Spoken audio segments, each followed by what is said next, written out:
ప్రభువైన యేసుక్రీస్తు నామమున అందరికీ వందనాలు చెల్లిస్తూ ఉన్నాను.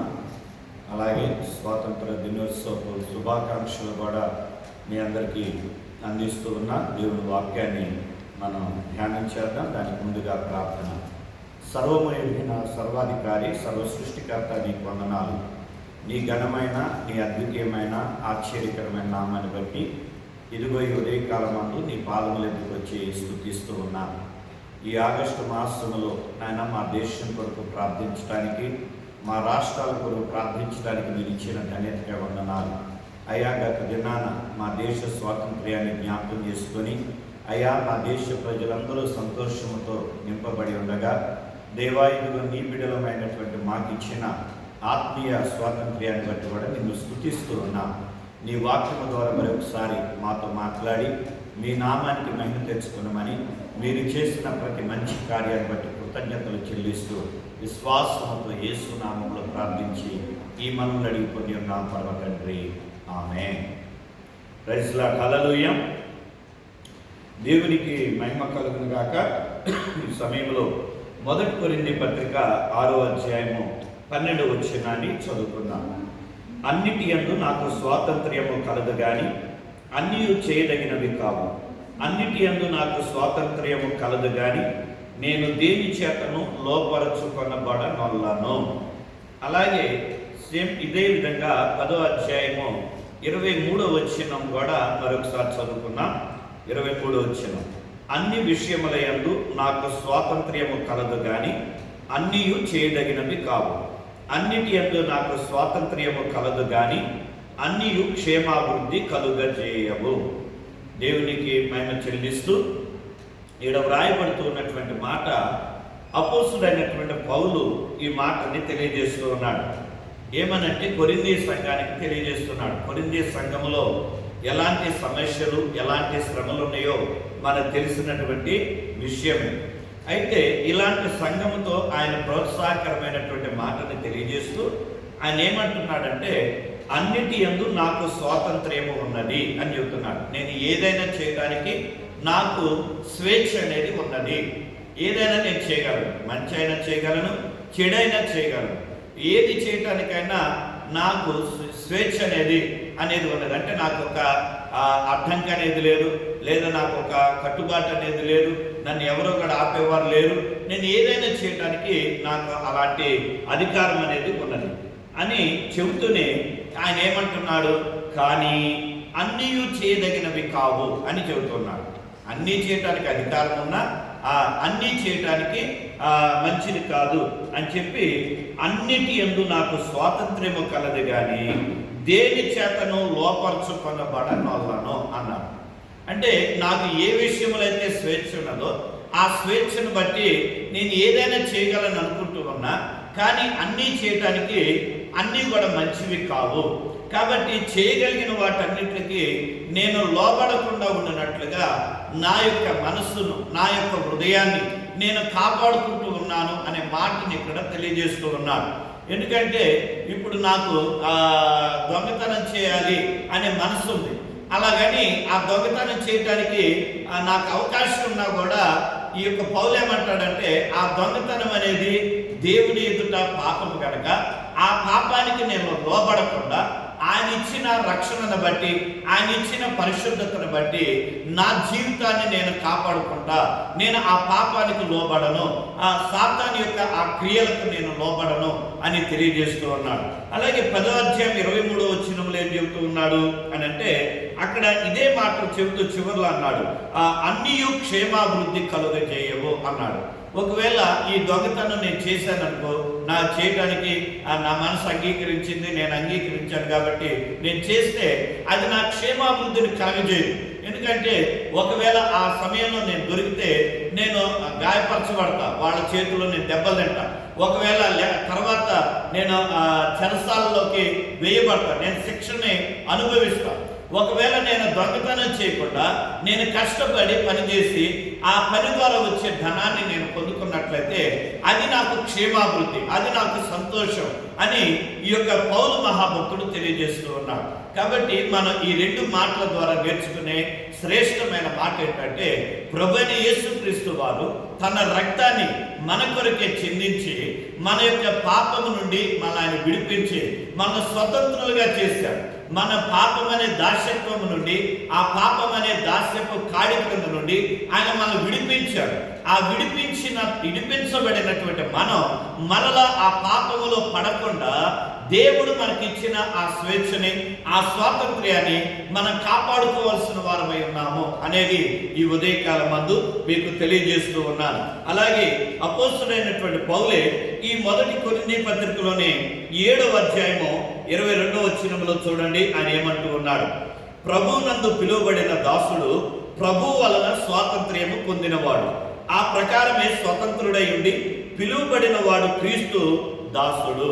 మనం క్రీస్తు ద్వారా పిలువబడినటువంటి వారు, క్రీస్తు రక్తము ద్వారా కడగబడినటువంటి వారు కనుక ఆయన మనకు స్వాతంత్ర్యాన్ని ఇచ్చాడు. అనగా మన పాపము నుండి, పాపం అనే కాడి క్రింద నుండి మనం విడిపించబడినటువంటి వారు, పాపం అనే బానిసత్వం నుండి విడుదల పొందినటువంటి వారు. అలాంటి మనము ఎలా ఉండాలంట? ప్రభువుకి దాసులమై ఉండాలా అని రాయబడుతుంది. ఒకప్పుడు భారతదేశాన్ని బ్రిటిష్ వారు పరిపాలన చేసే కాలంలో మనందరినీ వారు బానిసలుగా చూశారు. ఆ బానిసత్వం మనకు వద్దనుకొని మనం పోరాటం చేసి అనేక మంది ప్రాణాలు కోల్పోయి మన దేశానికి స్వాతంత్ర్యాన్ని తీసుకొచ్చారు. కనుక ఈ రోజున మనం ఏం చేస్తున్నాం? ఆ స్వాతంత్ర్యాన్ని కాపాడుకుంటున్నాం. ఆ స్వాతంత్ర్యం ఇవ్వబడిన ఆ శుభదినాన్ని, ఆ రోజుని మన దేశ ప్రజలందరూ కూడా సంతోషంతో దాన్ని జ్ఞాపకం చేసుకొని ఆనందిస్తూ ఉన్నాం. కనుక మరి ఏ స్వాతంత్ర్యాన్ని పొందుకొని మనం ఇన్ని సంవత్సరాలు 80 సంవత్సరాల నుండి ఆనందిస్తూ ఉన్నామో, అలాగే ఒక క్రైస్తవుడుగా, క్రీస్తు యొక్క బిడ్డగా నీవు నేను చేయవలసిన పని ఏంటంటే, పాపమనే ఆ బానిసత్వం నుండి తన రక్తాన్ని, తన ప్రాణాన్ని వెలగా చెల్లించి మనం విడిపించిన దేవునికి మనం దాసులముగా ఉండాలి, ఆయనకు లోబడి ఉండాలి, ఆయనకు విధేయత చూపించి మనం నడవాలి. అంటే మనం కూడా బానిసలాగా బ్రతకాలా అని కాదు. ఈ బానిసత్వం అనేది వేరు, ఈ దాసత్వం అనేది వేరు. అనగా ఆ ప్రభు చెప్పిన మాట ఏంటంటే, ఆ వచనాల్లో పైన కింద కూడా ఈ కొరింథీ పత్రికలోనే 6వ అధ్యాయము 12వ వచనం కింద వ్రాయబడుతుంది. అలాగే ఇక్కడ చదువుకున్న వచనాల కింద ఉన్నాయి. అక్కడ ఏముందంటే, మనం ఎల్లప్పుడూ కూడా ఇతరులను ప్రేమించే వారం ఉండాలి, ప్రేమకి మన దాసులమైపోవాలి, అలాగే పరిశుద్ధతకి మన దాసులమైపోవాలి, అలాగే మంచితనానికి మన దాసులమైపోవాలి, అలాగే ఇతరులను క్షమించే విషయంలో మన దాసులమైపోవాలి, అలాగే ఇతరులతో కలిసి జీవించే విషయంలో మనం లోబడి జీవించాలి. ఇది ప్రభు దాసత్వాన్ని గురించి మాట్లాడేది. అంతేగాని నిన్ను ఉడిగించేయమని అంటలేదు ప్రభు. ఆయన అన్న మాట ఏంటంటే, ఆయన ఎలాంటి మంచివాడో, ఆయన ఎలాంటి పరిశుద్ధుడో, అలాగే మనం కూడా పరిశుద్ధులుగా, యథార్థవంతులంగా, దేవుని ఎదుట నీతిమంతులంగా మనం జీవించాలి అని ప్రభు కోరుకుంటూ ఉన్నారు. చూడండి, 2వ కొరింథీ పత్రిక 3వ అధ్యాయంలో కూడా ఈ మాట మనం చదువుకోవచ్చు. 2వ కొరింథీ పత్రిక 3వ అధ్యాయము 17వ వచనములో రాయబడుతున్నటువంటి మాట, ప్రభువే ఆత్మ, ప్రభు యొక్క ఆత్మ ఎక్కడ ఉండునో అక్కడ స్వాతంత్ర్యము ఉండును అని రాయబడుతుంది. దేవుని యొక్క ఆత్మ చేత మనం నింపబడి ఉండాలి. దేవుని ఆత్మకు మనం లోబడినప్పుడు మనము స్వేచ్ఛాపరంగా ఉంటాం. మనం ఎప్పుడు కూడా మన ఎదుట శత్రువైనటువంటి సాతాను, మన విరోధి అయినటువంటి సాతాను మనల్ని పాపములు పడేయాలని ఎన్ని విధాలుగా ప్రయత్నాలు చేసినా మనం ఆ పాపములో పడిపోకుండా, ఆ పాపానికి దాసులం కాకుండా మన పరిశుద్ధతలో లోబడి మనం జీవించగలుగుతాం. ఎలా ఉండగలుగుతామంట? ప్రభు యొక్క ఆత్మ మనలో ఉన్నప్పుడు మనము స్వతంత్రులంగా జీవించగలుగుతాం, అనగా యథార్థవంతులంగా జీవించగలుగుతాం, పరిశుద్ధులంగా మనం జీవించగలుగుతాం.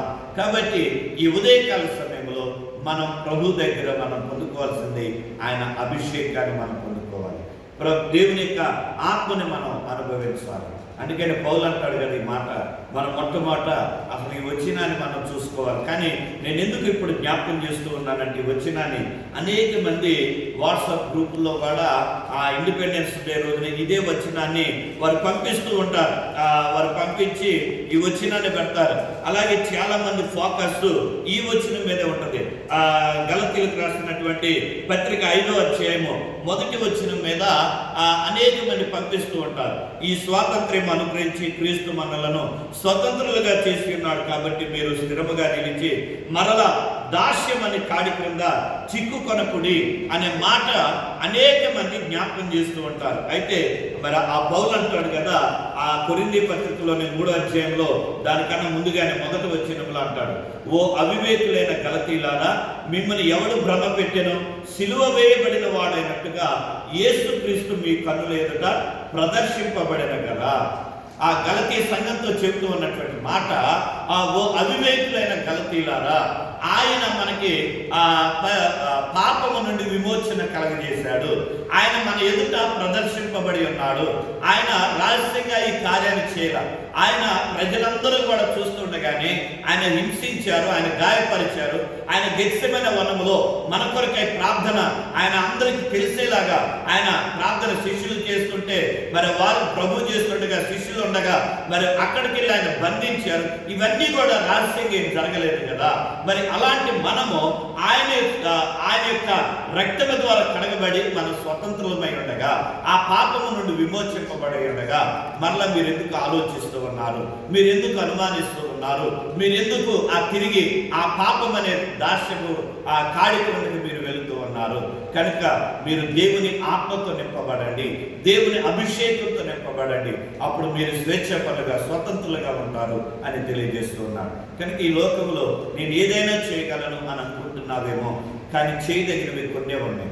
ఆ కొన్ని ఏంటంటే మంచి కార్యాలు. అలాగే చెడు కార్యాలు మనం చేయదగినవి కావు. నువ్వు ఎప్పుడైతే ఆ చెడు కార్యాలు చేయకుండా మంచి కార్యాలు చేయగలుగుతూ ఉంటావో దేవుడు నీకు ఇచ్చిన స్వాతంత్ర్యాన్ని నువ్వు దుర్వినియోగం చేయని వాడుతూ ఉంటావు. కనుక దేవా, నా బ్రతుకు కాలం అంతయు నీ రాకడ వరకు కూడా నీవిచ్చిన ఆ స్వాతంత్ర్యాన్ని నేను కాపాడుకుంటూ నీ సాక్షి పొందినట్లు నా జీవితాన్ని కట్టాయని ప్రార్థన చేస్తున్నాను. తండ్రి, నీ మహోన్నత నామాన్ని బట్టి నీకు వందనాలు చెల్లిస్తూ ఉన్నాను. ఈ యొక్క ఆగస్టు మాసంలో అయ్యా గత దినాన ఇండిపెండెన్స్ డే జరిగి ఉండగా దేవా, మా దేశ స్వాతంత్ర్యాన్ని మేము జ్ఞాపకం చేసుకుంటున్నాం. అలాగే మా ఆత్మీయ స్వాతంత్ర్యాన్ని కూడా అయ్యా మేము జ్ఞాపకం చేసుకుంటూ మీరిచ్చిన రక్షణ మేము కోల్పోకుండా, మీరిచ్చిన రక్షణ మేము కాపాడుకుంటూ ఆ రక్షణ పాత్రను చేయబోని నిరంతరం నీ ఎదుట అయ్యా యోగ్యులముగాను అయ్యా మంచి నమ్మకమైన దాసులుగా ఉండగలిగినట్లుగా మా జీవితాలను స్థిరపరిచి మీరు అక్కడికి ఆయత్తపరచమని నీ ఆత్మతో నింపమని ఈ మాటలు వింటున్న ప్రతి వారిని మమ్మలను మీ స్వాధీనంలో తీసుకున్నాను. యేసు నామం అడుగుతూనే ఉన్నాము తండ్రి, ఆమేన్. తండ్రి, కుమార, పరిశుద్ధాత్మ త్రియేక దేవుని సన్నిధి ఇప్పుడు ఎల్లప్పుడు ఆయన రాకడ వరకు ఈ మాటలు వింటున్న వారికి, మా దేశానికి ఆయన నిత్య ఆశీర్వాదాలతో నింపి దీవించును కాక. ఆమేన్, ఆమేన్, ఆమేన్. ప్రైజ్